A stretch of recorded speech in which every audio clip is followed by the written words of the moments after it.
Hello, I'm Mohammed Rakib Hasan, a PhD student at the University of Saskatchewan from the VGA lab under the supervision of Dr. Debajyoti Mandal. Well, I'm going to present this short paper, The Tracing Shapes with Eyes. Well, the eye tracking system actually transforms the gaze input into coordinates on the screen to trigger different type of events like controlling the mouse pointer or camera movement on the gaming. Even typing can be done.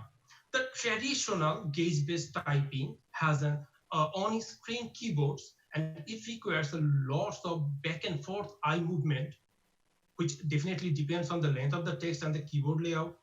But however, it is really tiring for the eyes. And also the keyboard layout actually acquires quite good amount of spaces from the display screen. Now, if we replace this keyboard layout with some sketchpad, we might save some valuable spaces on the screen. In our proposed sketch-based gaze typing, a user will draw shapes with their eyes on the left panel and the potential matches will appear on the right side from where user will choose the right one. Now, these shapes could be anything like letter or word or any custom shapes, like user can draw a triangle and it would print like hello world kind of things. Another approach could be the on-screen keyboard can be used as the sketch pad to create different shapes with the gaze input and binds that shape with a specific word. For example, on the left image, if anyone draws these orange shapes with their eyes, it would print like broke actually. Well, this approach is quite this approach actually requires less human effort than most of the traditional gaze-based typing. And another idea is that we can also create custom shapes for authentication or shape-based commands for custom control. On the right image, if anyone draw these shapes with their eyes, it could be the password on your system, or it could trigger some commands on your systems.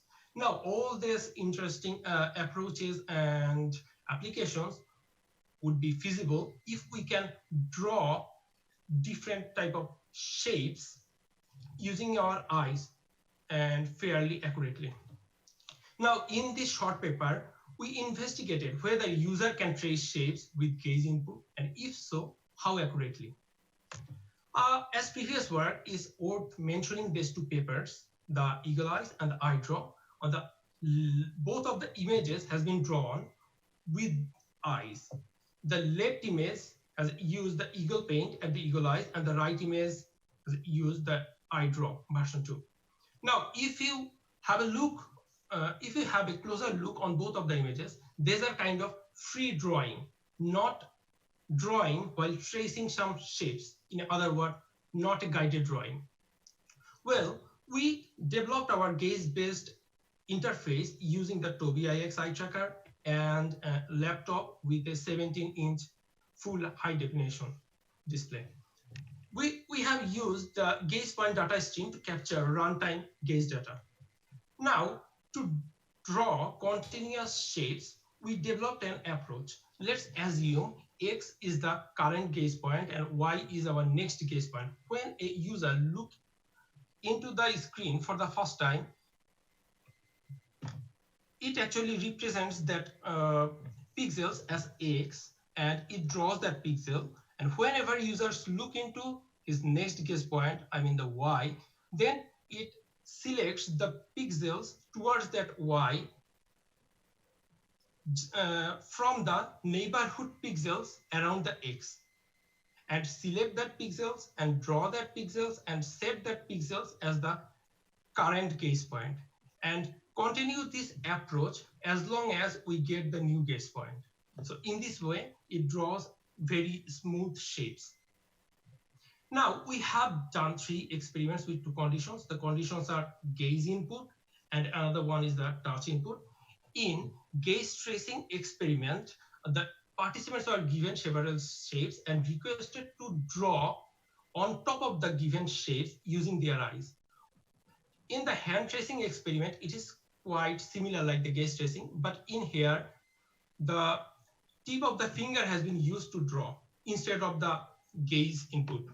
The free-form drawing is a little bit different. The participants were given the shapes, and when the participants were quite familiar with the shapes has been taken away from them, and they were requested to draw the shapes with their fingertips 3 times with around 15 to 20 seconds on a white background. Now we have run a pilot study, and after pilot study, after getting the feedbacks from the participants, we have integrated the calibration panel to reduce the offset error coming from the eye tracker, and we have also allowed the participants to redo a task as much as they want. In our main study, there were 7 participants, 6 males and 1 female. There were in total 10 tasks with 5 categories: this line, curve, loop, letter, and word. The first 4 tasks were for the training, and the rest 6 tasks are for the main task. The order for the 3 experiments are random, but the tasks within an experiment are in a specific order. It's something like from easy to the difficult one. Now, the participants are given these blue shapes, and they have drawn these black shapes with their eyes. So there are basically 2 images. One is the given image with the blue shape, and another one is the drawn image with the black shape. So to find the similarity between these 2 images, we have used the Jaccard similarity coefficients. Here, the B region, you can think about the area of the black shapes is the B, and the G is the blue areas for this shape one actually. If you look into this, the green region represents the region where participants draw correctly, and the red region represents where the participants actually draw incorrectly. There is also a gray regions in here where the participants were supposed to draw, but however they missed the spot. So we have calculated the accuracy like this way: the dark green divided by the red areas, gray areas, and the dark green areas.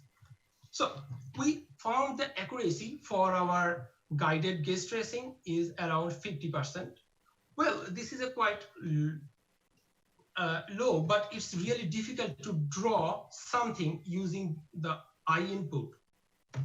And for the others, like the touch, hand tracing, the accuracy is around 70%, and the free-form drawing, which is really difficult to get higher accuracy in here, it's around 20%.